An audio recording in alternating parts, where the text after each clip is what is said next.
যাতায়াতের ব্যবস্থা রয়েছে।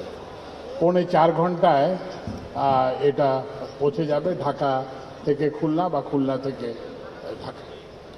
তো আপনারা সবাই জানেন যে রেল একটা সাশ্রয়ী যাতায়াত ব্যবস্থা, খুব অল্প খরচে এখানে এই মাধ্যমে যাতায়াত করা যায়। কিন্তু আমাদের রেলের নানান রকম সংকট আছে।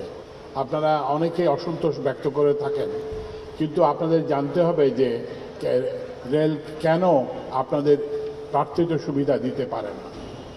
আমাদের লোকোমোটিভের সংকট আছে, আমাদের কোচের সংকট আছে, আমাদের ওয়াগনের সংকট আছে, আমাদের জনবলের সংকট আছে।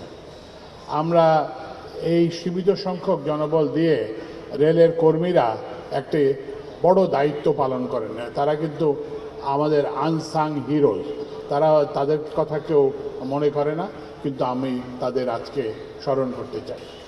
রেলের যে আজকের যে বর্তমান অবস্থা, এই অবস্থাতে আসার একটি কারণ হচ্ছে অপব্যয়।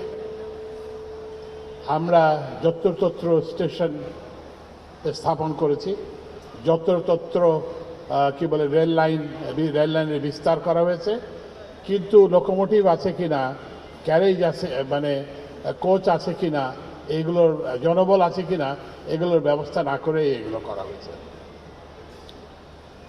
আরেকটা জিনিস হচ্ছে যে আমি সাধারণ যাত্রীদেরও একটি কথা বলতে চাই, যে সেটা হচ্ছে যে সবাই আশা করেন যে রেলগাড়িটি তাদের বাড়ির পাশে থামবে, আবার তারা এটাও চান যে তারা দ্রুততম সময়ে গন্তব্যে পৌঁছবেন। তো এটা সম্ভব না। আপনি যতই স্টপেজের সংখ্যা বাড়াবেন, ততই আপনার যাতায়াতের সময় বাড়বে। তো এই জন্য আপনাদেরকে আমি অনুরোধ জানাবো যে রেল কিন্তু ওই যে আপনার বাড়ির থেকে পায়ে হেঁটে যে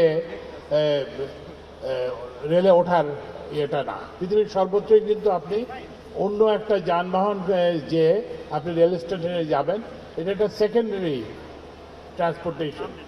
কিন্তু এখন এমন একটা ধারণা সৃষ্টি হয়েছে যে না, প্রত্যেক জায়গাতেই রেল স্টেশন হতে হবে এবং প্রত্যেক স্টেশনেই রেল গাড়ি থামাতে হবে। এটা একটা খুব ভালো লক্ষণ নয়। আমরা আশা করব যে সবাই একটু এইটা চিন্তা করবেন যে যেখানে যাত্রী বেশি হবে সেখানেই গাড়ি থামবে, যেখানে থেকেই রাজস্ব পাওয়া যাবে, পণ্য কিংবা মানুষ পরিবহন করা যাবে, সেখানেই রেল থামবে।